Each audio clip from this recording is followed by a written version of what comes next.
Students, after studying this module, you shall be able to learn about the discrete distribution. We shall also be able to evaluate the relationship between hypergeometric distribution and binomial distribution. And we shall also be able to understand the relationship between the geometric distribution and binomial distribution.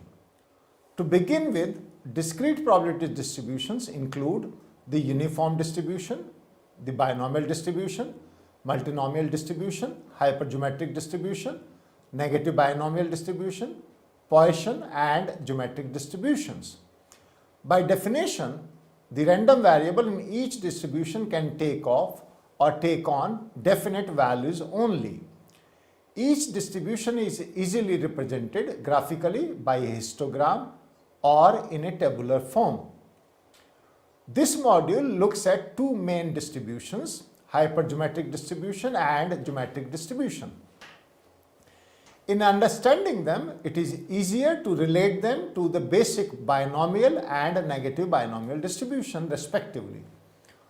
Since you have perhaps studied these modules in one of the previous ones, let us briefly recapitulate them to help you understand the hypergeometric distribution and the geometric distribution.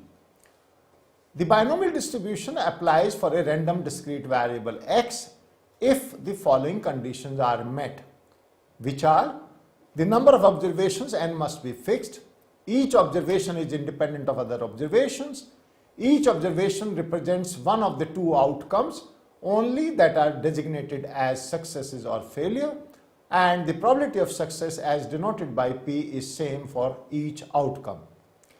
So the probability of failure is 1 minus P equal to Q, as we have only two possible outcomes.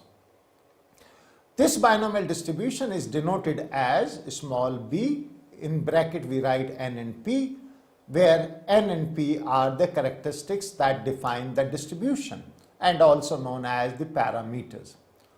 The probability that capital X or X variable takes a value R is given by probability that X is equal to R and is written as NCR P raised to power R into Q raised to power n minus R.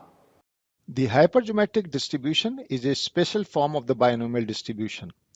It violates the assumption of independence of observations of the binomial distribution. Hypergeometric distribution model is applied when sampling is from finite population and without replacement, whose elements can be classified into two categories, success and failure. For example, consider a box that has 10 marbles, out of which 5 are red and 5 are green. You are required to select 2 marbles without replacement and count the number of red marbles you have selected. This would be a hypergeometric experiment. Since we do not replace the first marble, the probability of drawing a second red marble depends on the outcome of the first marble drawn. This violates the assumption required by binomial distribution. The probability of success, which is getting a red marble, does not remain constant in both draws. This is then sampling without replacement. To make this a binomial experiment, we must replace the first marble drawn before drawing the second one. This way, the probability of success remains same across both draws. In the hypergeometric distribution experiment we discussed above, the probability of selecting a red marble is 5 by 10 in the first draw. If we get a red marble on the first draw, the probability of selecting a red marble on the second draw is 4 by 9. But if we drew a green marble on the first draw, the probability of selecting a red marble on the second draw is 5 by 9 and not 5 by 10 as before. Therefore, a hypergeometric experiment is a statistical experiment in which a sample of size n is randomly selected without replacement from a finite population of n items. In the population, K items can be classified as successes and n minus k items can be classified as failures. The probability in any hypergeometric distribution is given on the basis of the following notation. Capital N, the number of items in the population. K, the number of items in the population that are classified as successes. Small n, the number of items in the sample. Small x, the number of items in the sample that are classified as successes. KCX, the number of combinations of k things taken x at a time. H, given x, capital N, small n, and k denotes the hypergeometric probability distribution where n, k, and small n are the defining characteristics. The probability that a hypergeometric experiment with n trials results in exactly x successes where the population is of size capital N, k out of capital N are defined as successes. Therefore, total number of ways to draw x items with desired characteristics and n minus x items not possessing the desired characteristic is kcx into capital N minus k c small n minus x. If the process of sampling is random, then all items available after any number of draws have equal chance to be chosen and therefore equal probability can be assigned to each of NCN, capital N, C, small n. Thus the probability function of hypergeometric variable x possesses k characteristics out of a sample of size n will be small h as a function of capital N, small n, k, and x is equal to kcx into capital N minus k c small n minus x divided by capital N c small n. For hypergeometric distribution, its mean and variance are obtained in the same way as we obtained in the case of binomial distribution in our earlier module. The only difference is that the probability of x, which is an independent variable in binomial distribution, is dependent variable in the hypergeometric distribution, and therefore here probabilities of x variable are the probability dependent variable. Mean mu is equal to small n into k by capital N, whereas mean for binomial distribution is NP. In other words, expectation of hypergeometric variable becomes expected value of x equal to n into k by capital N. And we know for binomial distribution, expected value Ex is equal to NP, where P is equal to K by capital N. For binomial distribution, as we know, it is variance is given by Vx is equal to NPQ. By substituting hypergeometric equivalent, variance becomes variance of x is equal to n into k by small n into capital N minus k upon small n. When sampling is assumed without replacement, then a correction factor of n minus n, capital N minus small n, divided by capital N minus 1 is included.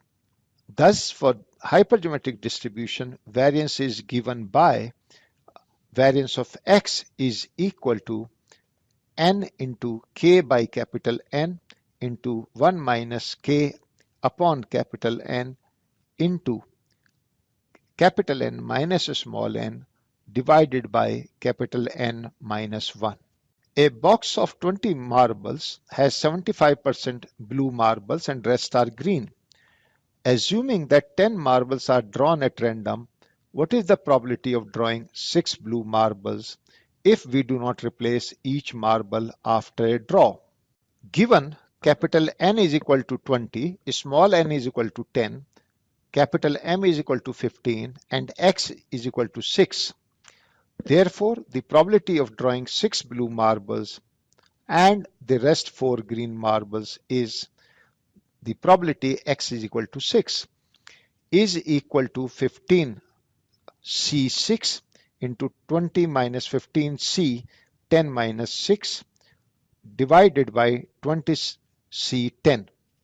This comes out to be 15C6 into 5C4 divided by 20C10 and is approximately equal to 0.13545. The real-life application of hypergeometric distribution is seen in quality control procedures. Assume a supplier of microprocessors who sells them to a manufacturer of electronic equipment. The microprocessors are supplied in batches of 50. The buyer needs to test the quality of the microprocessors that he buys. Since the total volume bought is large, it is not possible to test each microprocessor in a batch.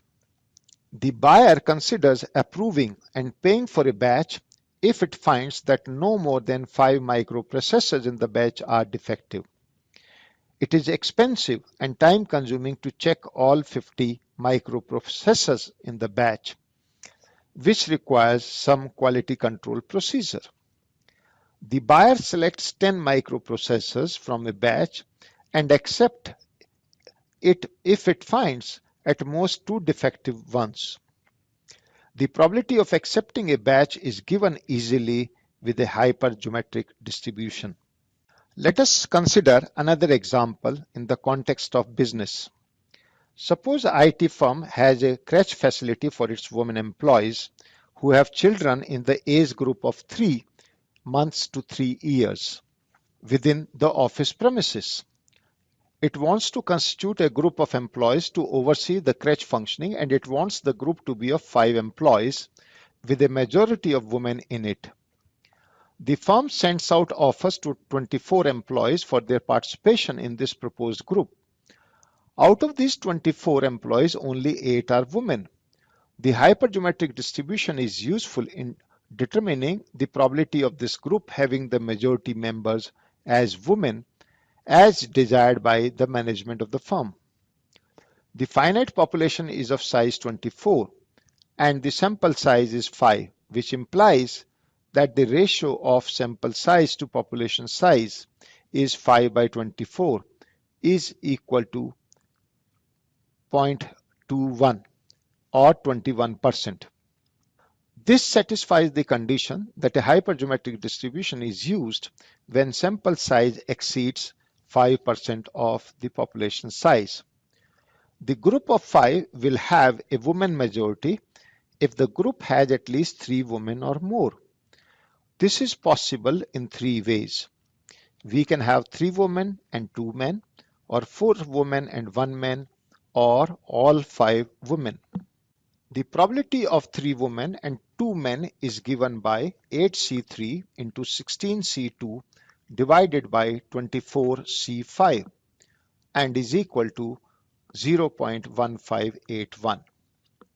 Similarly, the probability of 4 women and 1 man is given by 8C4 into 16C1 divided by 24C5 and is equal to 0.02635.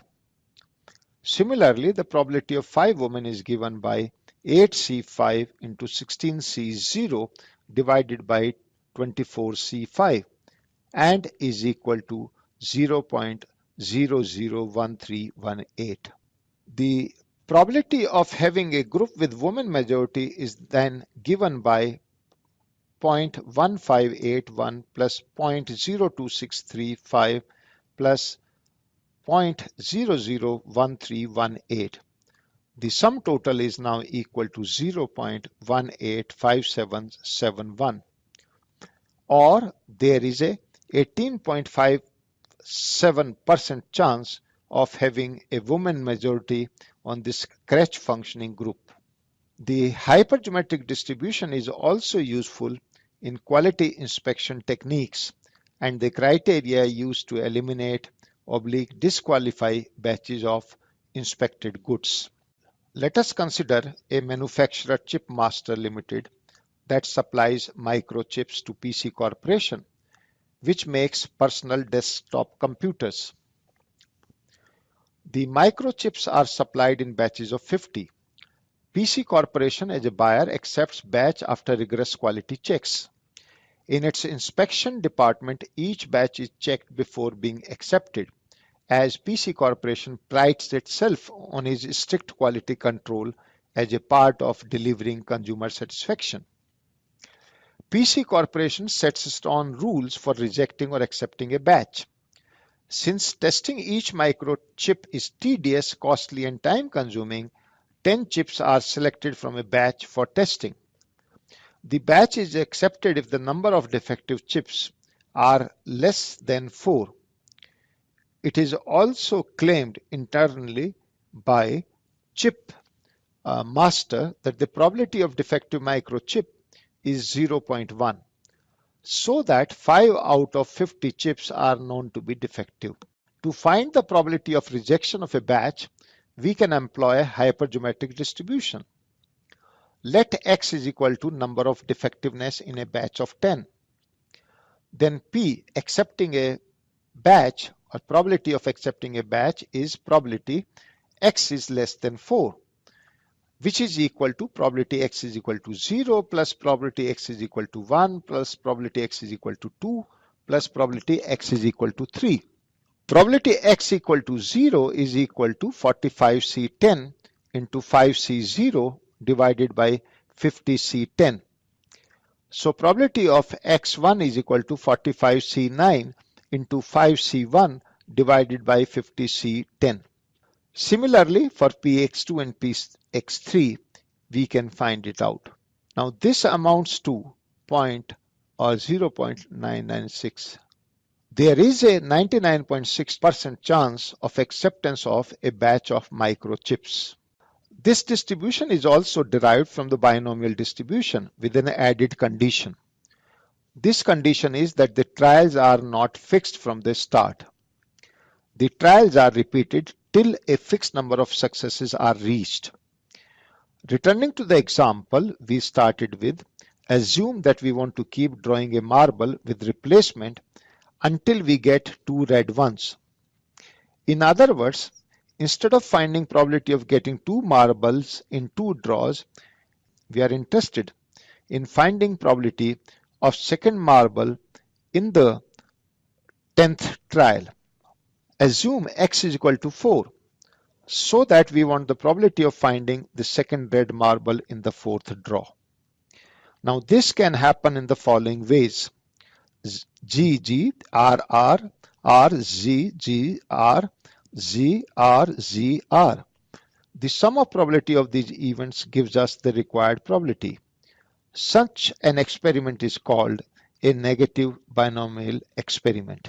Therefore, we denote NB as a function of K and P as the distribution of a random variable X in independent trials with probability of success as P, where probability of getting kth success in X trials is given by NB as a function of X, K and P, and is equal to X minus 1 C K minus 1 into P raised to power K and Q raised to power X minus K.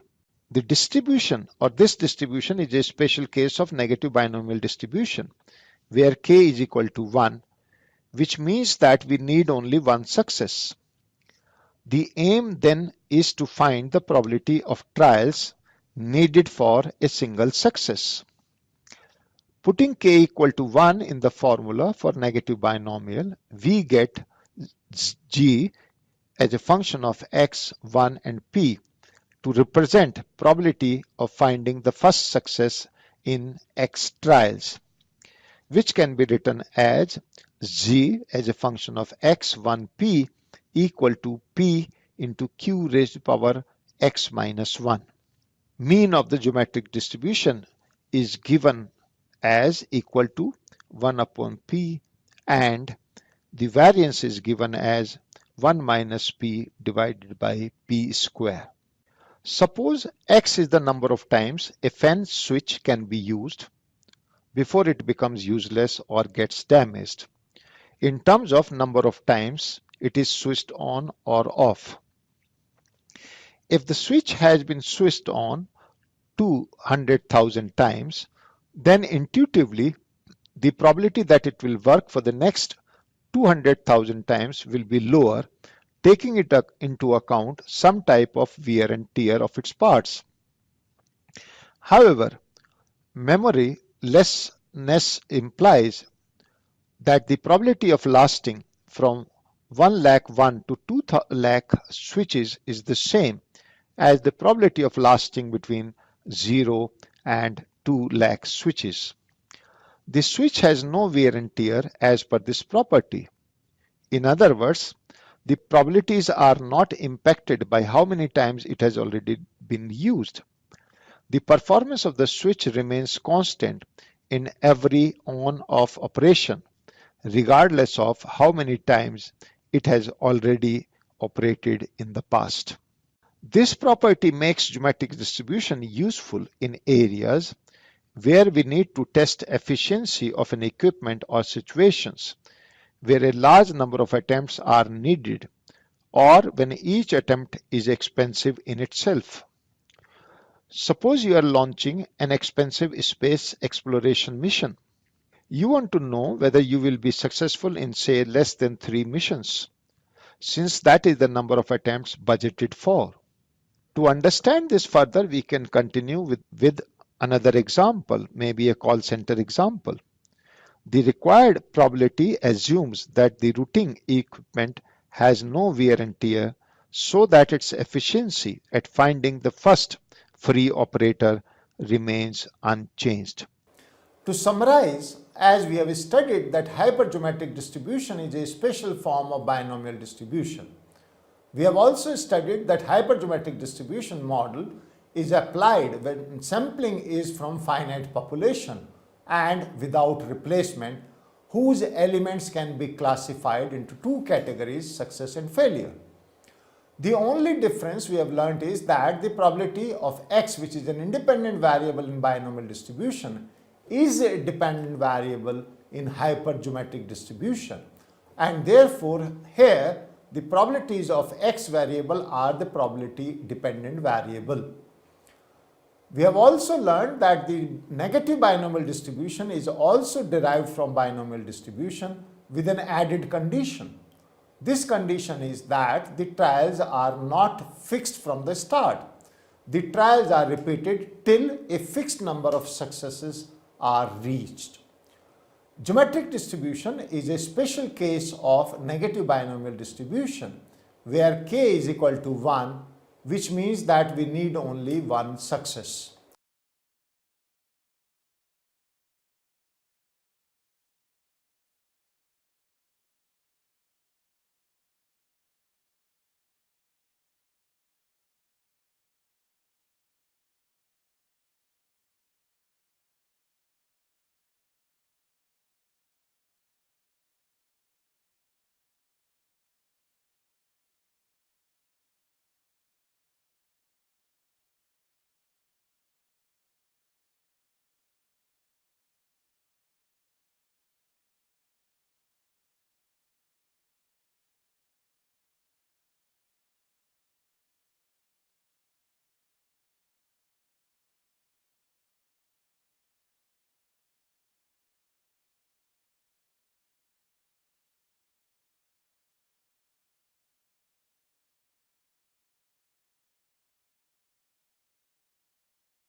Well kids, after studying this module, you shall be able to know more about how the equilibrium output is determined in an open economy. Also, you will learn how to derive the demand for domestic goods and net export functions. Thirdly, identify the factors that will lead to change in output and trade balance. You will be able to evaluate the policies that will be adopted to improve the trade balance situation. And last but not the least, you will be able to analyze the J-curve effect. To begin with, see, in a closed economy, the terms domestic demand for goods and the demand for domestic goods convey the same thing. But you see, in an open economy, the two are different things, entirely different. This is because in an open economy, consumers demand foreign goods and foreigners also demand domestic goods. So you see, in this chapter, we will learn how equilibrium output is determined in an open economy. Then we are going to see the impact of increase in the internal demand, external demand and devaluation on output and trade balance. So guys, after reading this module, you will be able to understand the impact of devaluation on trade balance and output. Now we will discuss about aggregate demand in an open economy. In this, firstly, we will talk about demand for domestic goods versus domestic demand for goods. Domestic demand for goods include consumption, investment demand and government expenditure. That is, DD is equal to C plus I plus G. However, when we refer to the demand for domestic goods in an open economy, then two new terms are introduced, that are exports and imports. Exports imply foreign demand for domestic goods, whereas imports imply domestic demands for foreign goods. Therefore, to calculate domestic demand for domestic goods, we must subtract imports from domestic demand for goods. Therefore, the domestic demand for domestic goods is C plus I plus G minus M. To obtain total demand for domestic goods, we must add total exports to this, as it is the demand of domestic goods by foreigners. Thus, the demand for domestic goods include the following terms. DD is equal to C plus I plus G minus M plus X. Next, we will talk about determinants of imports. Imports mean domestic demand for foreign goods. So, it depends on domestic income and there is a direct relationship between domestic income and demand for foreign goods. Thus, when domestic income increases, imports will also increase. Apart from domestic income, imports also depend on the real exchange rate. You may recall from a discussion in earlier modules that the cheaper the foreign goods, higher is the demand for foreign goods. Bracket open, where capital R is the price of foreign goods in terms of domestic goods. Bracket close. So, imports depend on two factors. Firstly, domestic income, which is represented by capital Y, and secondly, real exchange rate, which is represented by capital R. So the import function can be represented as imports is the function of domestic income, that is capital Y, and R, that is real exchange rate. There is a direct relationship between imports and domestic income and an inverse relation between imports and the real exchange rate. Higher the domestic income and lower the real exchange rate, higher will be imports. Next, we will talk about determinants of exports. As discussed earlier, exports are the foreign demand for domestic goods. Exports depend on two things. Firstly, foreign income, which is represented by capital Y small f, and secondly, real exchange rate, which is represented by capital R.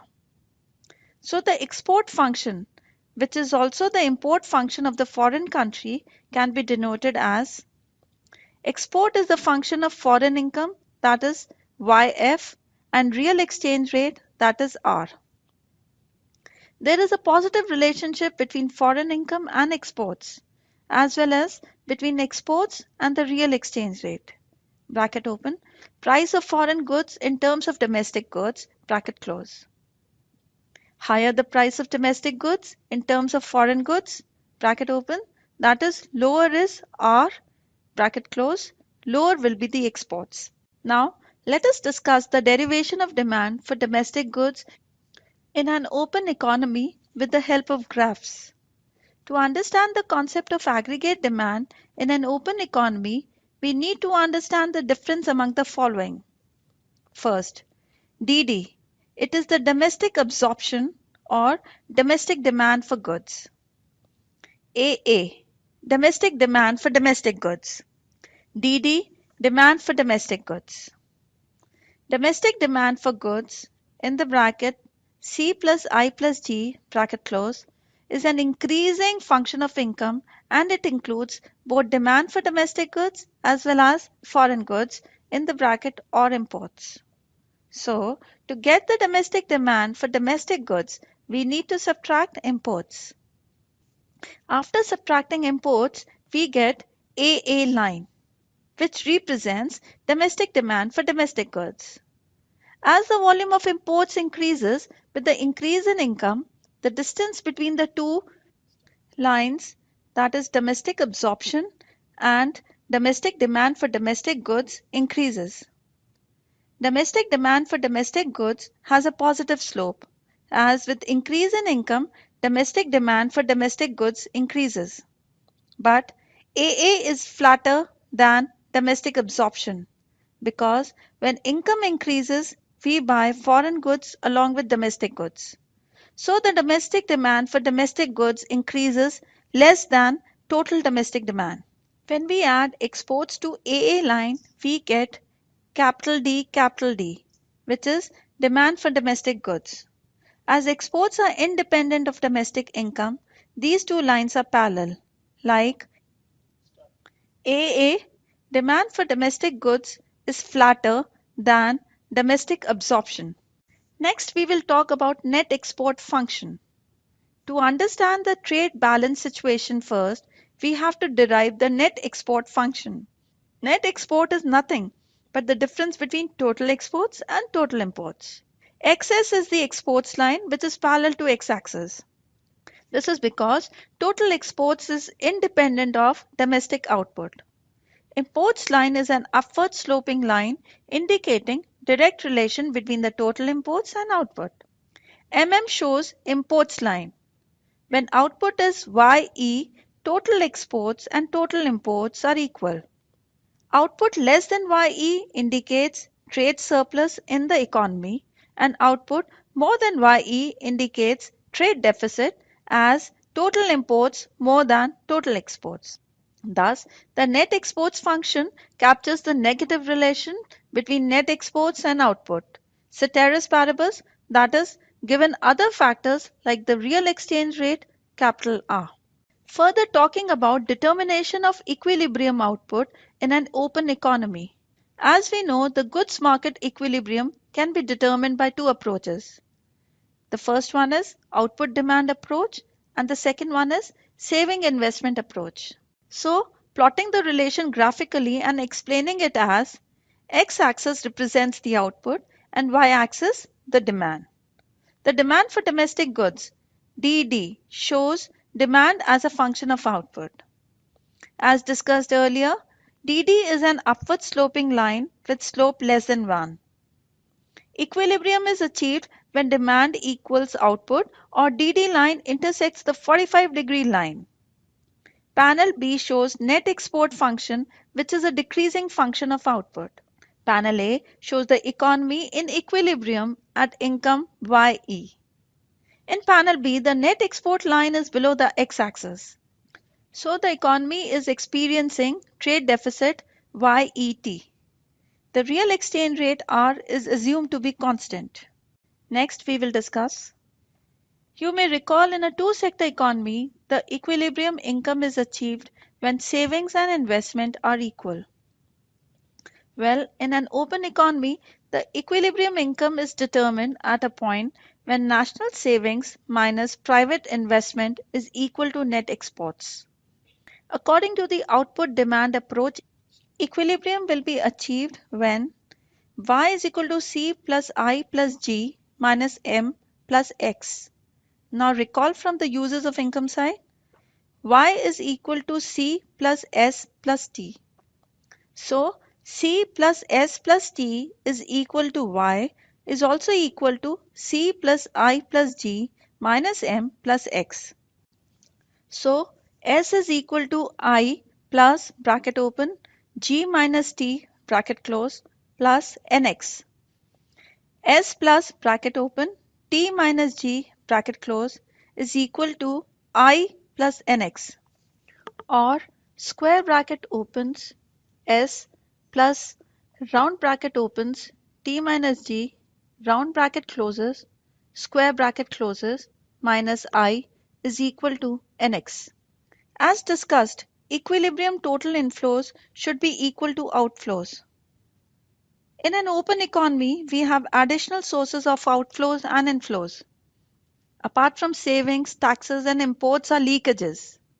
And along with investment, government spending and exports are injections. In this equation, S refers to private savings and T minus G is nothing but government savings. So private and government savings constitute national savings. I is private investment and NX is net exports. When national savings are in excess of investment, this is reflected in a trade surplus. That is, NX is greater than 0. This happens in case of countries that are creditors in the international market, lending out their surplus savings to finance the trade deficit of other countries that have an excess of imports over exports. When national savings less than private investment, this is reflected in a trade deficit. That is, NX is less than 0. This happens in case of countries that are debtors in the international market, borrowing from the rest of the world to cover the excess of imports over exports. Next, we will talk about savings, investment, and net exports. From the graph, you can see that starting point of S plus bracket opens, T minus G bracket closes is bracket opens minus small a minus G bracket closes, where A is autonomous consumption, T minus G is budget surplus, and X minus M is net exports. Since both the lines intersect at E, so the equilibrium income is at OYE. This equation can be rearranged to get a new relation. Nx is equal to S plus bracket opens T minus G bracket closes minus I. From the above diagram, it can be seen that the equilibrium output can be associated with trade surplus or trade deficit, depending on the position of the investment and savings functions. For exposition, let us concentrate on trade deficit situation only. Further, we will talk about output and trade balance, in which firstly we will discuss about factors influencing output and trade balance. We will discuss the role of the following two factors which influence output and trade deficit in an open economy. Change in demand, change in domestic demand, and change in foreign demand. Then the second one is change in exchange rate. Specifically, we will consider the case of devaluation. Next, we will talk about impact of change in demand on output and trade balance. Now let us discuss how changes in demand affect output in an open economy. When we say increase in demand, it can either be domestic demand or foreign demand. Well, let us first discuss the impact of increase in domestic demand on output. Let's start with a simple situation where the economy is in recession and there is trade balance. Suppose now the government decides to increase its spending, then let us see the impact on output and trade balance. In panel A, as discussed earlier, the x-axis measures output and y-axis measures demand. DD, which is both in capital, is the demand for domestic goods. As the DD intersects 45-degree line at E, the initial equilibrium is at E, and the equilibrium output is YE. At this point, since NX line intersects the x-axis, there is a trade balance in the economy. Then the government decides to increase the spending by delta G. So DD shifts upwards to DD dash. Due to this upward shift, the new equilibrium point now is E dash, and the equilibrium output is YE dash. But in an open economy, the increase in output will be less than increase in output in a closed economy. This is owing to the leakage due to imports. That is, a part of increase in demand is spent on imports, whereas in a closed economy, the entire increase would be spent on domestic goods. Hence, DD in an open economy is flatter, with a smaller slope reflecting the fact that the size of the open economy multiplier is less than the closed economy case. In the panel B, as the income increases to YE dash, it leads to increase in trade deficit to YE dash B. This happens because with increase in income, imports increases, but exports remain the same. Talking on the second aspect about the impact of increase in foreign demand on output and trade balance. Let us assume that there is an increase in foreign income. With the increase in foreign income, foreign demand will increase, as they will demand more of domestic goods and so exports will increase. Now let us understand the impact on output and trade balance with the help of graphs. The initial demand for domestic goods is shown by DD, which is both in capital letters, and the economy is in equilibrium at E. The equilibrium output is OYE. From the panel B, we can see at this income there is a trade balance in the economy, as NX line is intersecting the x-axis. But when there is an increase in foreign income, then this will lead to an increase in exports. So the DD will shift upwards to DD dash. Now the new equilibrium is at E dash, and the equilibrium income has increased to OYE dash. In the panel B, at this income OYE dash, there is trade surplus, as the exports have increased. When the exports increases, the NX curve will shift upward. So at the new equilibrium income, bracket opens, since the NX curve is above the x-axis, bracket closes, the economy will have trade surplus. Thus, we can summarize the following 2 points. When there is an increase in the foreign income, this leads to an increase in domestic income. The stimulus comes from higher exports. Next, when there is an increase in foreign income, this also leads to an improvement of trade balance, ceteris paribus. Bracket opens. Example, given that exchange rate remains the same. Bracket closes. Further discussing about the impact of devaluation on output and trade balance as, suppose the exchange rate of the rupee is fixed in terms of dollars, and our government takes policy measures that result in devaluation of the rupee. This implies an increase in the nominal exchange rate, that is E. E is the price of foreign currency in terms of domestic currency. And when there is a devaluation of the rupee, the nominal exchange rate rises. Bracket opens. Say from $1 to rupees 60, it becomes $1 to rupees 65. Bracket closes. Real exchange rate is given by R is equal to EP star by P, where R is the real exchange rate, E is the nominal exchange rate, P is domestic price level, and P star is equal to foreign price level. In the short run, if we assume that prices are constant, so this devaluation of nominal exchange rate will result in real devaluation. When there is real devaluation of home currency, then it will have the following impact. Firstly, Indian goods become less expensive in USA. So the demand for Indian goods will increase and this will lead to increase in exports. Second, with the same logic, imported goods will become more expensive, so imports will fall. However, quantity adjustments may take time and the immediate effect of a devaluation is to widen the trade deficit, as the value of imports increase and that of exports dip, owing to the change in exchange rates. The conditions under which a real devaluation leads to an increase in net exports or to an improvement in the trade balance is known as the Marshall-Lerner condition, because this concept was developed by Alfred Marshall, and Ava Lerner. We assume that the Marshall-Lerner condition is satisfied, and when this condition prevails, let us see the impact of devaluation on trade balance with the help of a graph. Initial equilibrium is at E, and the equilibrium output is over E. At this income, there is trade balance in the economy as NX line cuts the x-axis at this point. Now, due to devaluation, net exports will increase. So the DD will shift upward to DD dash. This intersects the 45-degree line at E dash. And now the equilibrium income has increased to OYE dash. In panel B, due to increase in net exports, the NX curve will shift upwards to NX dash. At equilibrium income OYE dash, there is an improvement in the trade balance situation.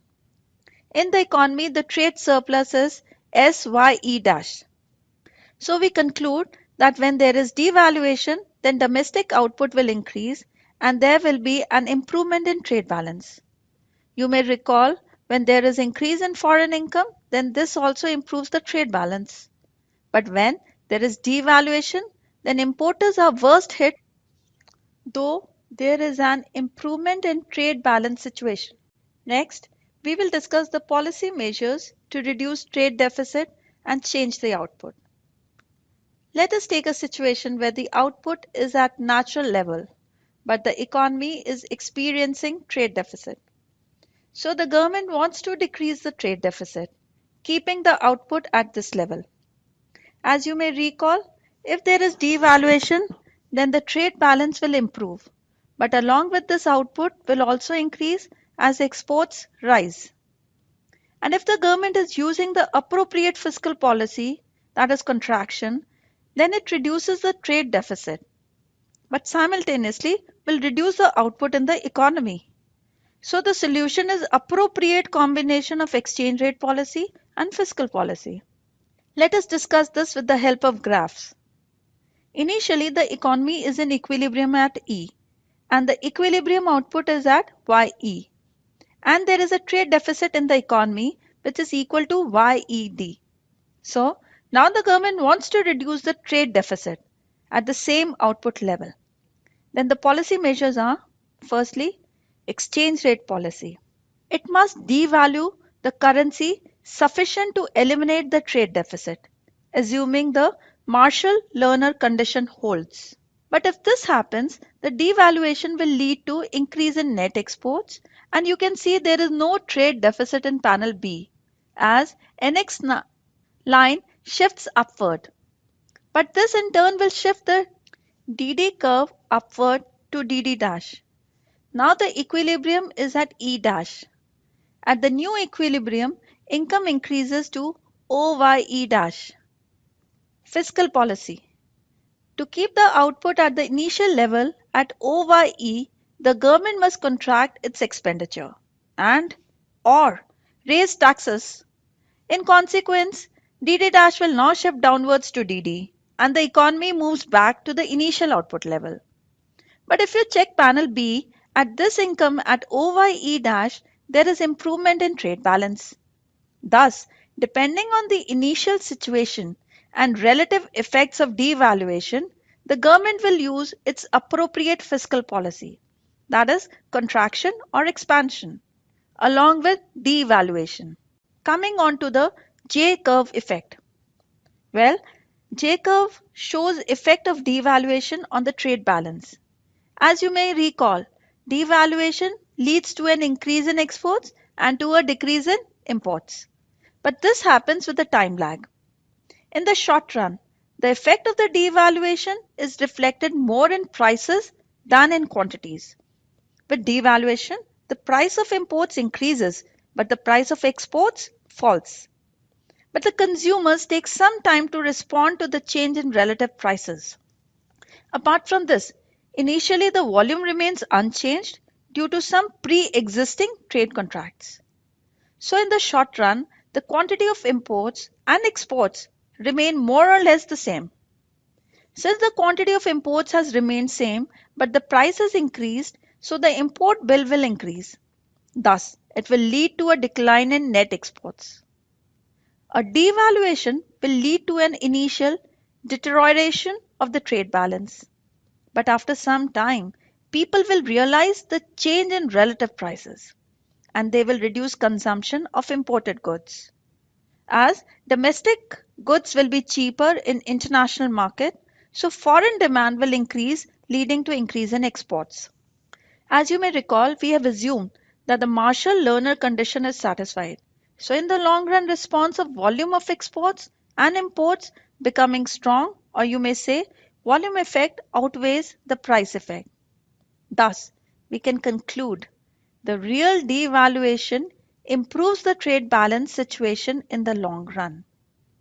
So a country's trade balance experiences J-curve effect if the currency is devalued. Let us analyze the concept with the help of a graph. The y-axis shows trade balance and the x-axis shows time. Before devaluation, the trade deficit is OD. In the short run, the volume of exports and imports remains same, but imports become more expensive. So due to increase in imports bill, the trade deficit will increase from OD to OD dash. But after some time, the volume of exports, that is X, increases and imports, that is M, falls. Due to the assumption of Marshall-Lerner condition, after some time, the trade balance will improve beyond B. Thus, the response process of trade balance to real devaluation is defined as J-curve. To summarize, first point is the equilibrium output is determined with the help of two approaches. First approach says that aggregate demand is equal to aggregate output approach. And second approach is saving investment approach. At equilibrium, aggregate output equals demand, aggregate demand for domestic goods. According to saving investment approach equilibrium, output is determined when national saving minus investment is equal to net exports. Well, you see, net exports is nothing, but it is just the difference between exports and imports. Net exports is inversely related to output and it is positively related to the real exchange rate. When there is a change in domestic demand, this will increase the output in the economy. But at the same time, it is also going to lead to deterioration of trade balance, ceteris paribus. Change in foreign demand will increase the output and improve the trade balance, ceteris paribus. Well, you see, if there is a devaluation of home currency, that is going to increase the output and improve the trade balance. So, but in case of devaluation, importers are worse off. When government wants to change the trade balance situation and output, it has to coordinate the exchange rate policy and the fiscal policy.